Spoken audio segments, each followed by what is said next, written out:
ओम अखंड संहिता বা শ্রী শ্রীমৎ স্বামী স্বরূপানন্দ পরমহংসদেবের মুখ নিঃসৃত অমৃতময় উপদেশ বাণী দ্বাবিংশ খণ্ড হতে পাঠ করছি।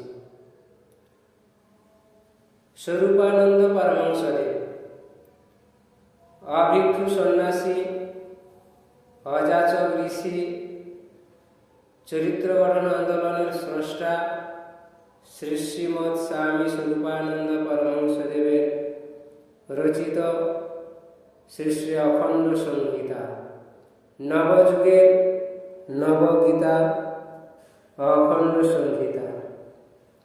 গীতাতে ভগবান শ্রীকৃষ্ণ যে অর্জুনকে অমূল্য উপদেশ দিয়েছিলেন, সেই উপদেশ দিয়েই যে গ্রন্থ সৃষ্টি হয়েছে, সেই গ্রন্থের নাম গীতা। শ্রী শ্রী স্বামী স্বরূপানন্দ পরমহংসদেব তিনি বিশ্বের প্রত্যেকটি মানুষের যে সমস্যার সমাধান করেছেন, সেই গ্রন্থের নাম হচ্ছে অখণ্ড সংহিতা। তাই আমাদের কাছে এই অখণ্ড সংহিতা নবযুগের নবগীতা। শ্রী শ্রী স্বামী স্বরূপানন্দ পরমহংসদেবকে আমরা ভালোবেসে বাবামণি বলেই ডাকি। শ্রী শ্রী বাবামণিকে একজন ভক্ত প্রশ্ন করিলেন, বাবামণি, হরি ওম কথাটার অর্থ কি? ওঙ্কারই বা কি? তিনার প্রশ্নের উত্তরে শ্রী শ্রী বাবামণি বলিলেন, হরি মানে সব কিছুর আহরণকারী, অর্থাৎ যার ভিতরে সব কিছু আছে, ছিল এবং থাকবে, সেই যে পরম সত্তা, তিনি হচ্ছেন ওম। অর্থাৎ এর মধ্যে সারা বিশ্ব বিরাজমান। তিনি যে আছেন, এটি একটি পরম সত্য। এই সত্যে আমাদের নিষ্ঠা অর্পণ করতে হবে। হরি মানে পরমেশ্বর, মানে সর্বদেবতা, সর্ব উপাস্য বা সর্ব আরাধ্যকে নিজের ভিতরে আত্মসাৎ করে যিনি আছেন, সেই পরম মহেশ্বর। হরি মানে এখানে শঙ্খ চক্র গদা পদ্মধারী বিষ্ণু নয়, ওই বিষ্ণু যিনার আরাধনা করেন তিনি হরি। ব্রহ্মা যার নামে সাধন ভোজন করেন, যোগীশ্বর মহাদেব যার ধ্যান নিরন্তর করেন, ইন্দ্র, চন্দ্র, বরুণ, যম যার নামে আরাধনায় নিমগ্ন হয়ে থাকেন, নিমগ্ন শুধু হয়ে থাকেন না, নিমগ্ন হয়ে তিনারা যে দেবত্ব পেলেন, হরি বলতে তাকেই বোঝায়।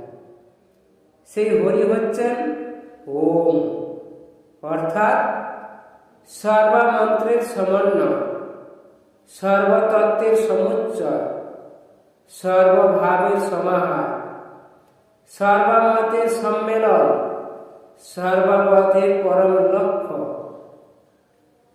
হরি ওম বলে কীর্তন করার মানে হচ্ছে সকলের সকল উপাস্য, সকলের পক্ষে সমান সত্য। এই বিশ্বাসকে মর্যাদা দান করেও নিজে সর্বদেব মহেশ্বরকে একান্তভাবে নিজ জীবন সমর্পণ করে ওম আবাহক মন্ত্র, ওম ধারক মন্ত্র, ওম সর্বসমর্পণের মন্ত্র। ওম বলে তাকেই ডাকছে হরি ওম, ওম বলে তাকেই ধরে রাখছি হরি ওম। ওম বলে তাকে আত্মসমর্পণ করছি, হরি ওম।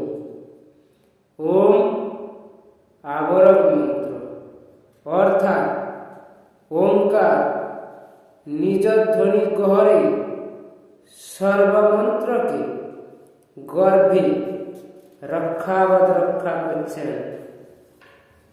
ওম ভেদক মন্ত্র, অর্থাৎ ওম এই মন্ত্র বাইরে থেকে অন্য যে কোনো মন্ত্রের গুজ্জাতি গুজ্জ অন্তর্দেশে প্রবেশ করেন এবং ভিতরে মন্ত্র চৈতন্যের সঙ্গে নিজেকে অভেদত্ব প্রতিষ্ঠা করেন। সব মন্ত্রে অবিরাম অবিশ্রাম জপ করতে করতে শেষ পর্যন্ত একমাত্র ওঙ্কারেই পরিণত হয়। ওই কারণে ওঙ্কার জাপক অন্য কোনো মন্ত্রের জাপককে ভ্রান্ত বা বিপদগামী বলে জ্ঞান করতে পারে না। ওঙ্কার প্রেমময় পরম মন্ত্র। তুমি ইচ্ছা করে জপ না করলেও তা আপনা আপনি সব মন্ত্রের হৃদয় দেশে আপনা আপনি জপিত হতে থাকে। ওঙ্কার স্বতঃসিদ্ধ মন্ত্র বলে ওই মন্ত্র তোমার শ্বাসে প্রশ্বাসে, তোমার হৃৎস্পন্দনে, তোমার দেহের প্রত্যেকটি জীবকোষে, প্রতিটি রক্তকণিকার প্রতিটি অণুপরমাণুতে জপিত হচ্ছে।